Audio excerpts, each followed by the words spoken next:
Assalamualaikum, halo semua. Kembali lagi bersama saya. Cerita 1 menit, dalam cerita ini saya akan membawakan cerita. Suara misterius dari kandang belakang. Langsung aja. Malam di peternakan selalu sunyi, kecuali suara jangkrik dan sesekali hembusan angin yang menggoyang kandang sapi.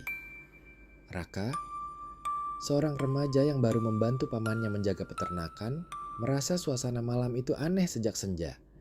Biasanya hewan-hewan cepat tenang saat lampu kandang dimatikan. Tapi malam itu, kambing terus mengembik pelan, seolah gelisah pada sesuatu yang tak terlihat. "Jangan ke kandang belakang setelah jam 9," kata pamannya sebelum tidur. Tidak ada penjelasan, hanya larangan singkat. Raka mengangguk, meski rasa penasaran muncul. Sekitar tengah malam, ia terbangun karena suara rantai berdacit. Awalnya ia pikir itu angin, tapi suara itu terdengar berulang. Seperti seseorang sedang berjalan sambil menyeret sesuatu.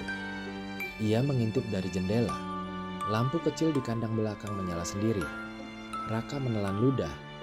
Kandang belakang sebenarnya kosong sejak lama.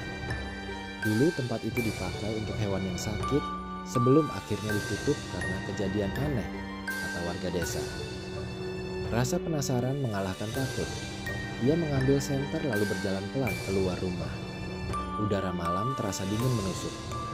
Saat mendekati kandang, semua suara hewan tiba-tiba berhenti. Sunyi. Raka mendorong pintu kayu yang setengah terbuka. Bau tanah basah dan jerami busuk langsung menusuk hidungnya. Cahaya senter menyapu ruangan, kosong. Namun di sudut kandang, rantai besi bergoyang pelan, padahal tak ada angin. Tiba-tiba terdengar suara napas berat di belakangnya. Raka membalikan badan cepat. Tidak ada siapapun. "Keluar," bisik suara parau dari arah lantai. Ia menyorotkan senter ke bawah. Bekas jejak kaki hewan muncul di tanah berdebu. Masih basah, seakan baru saja dibuat.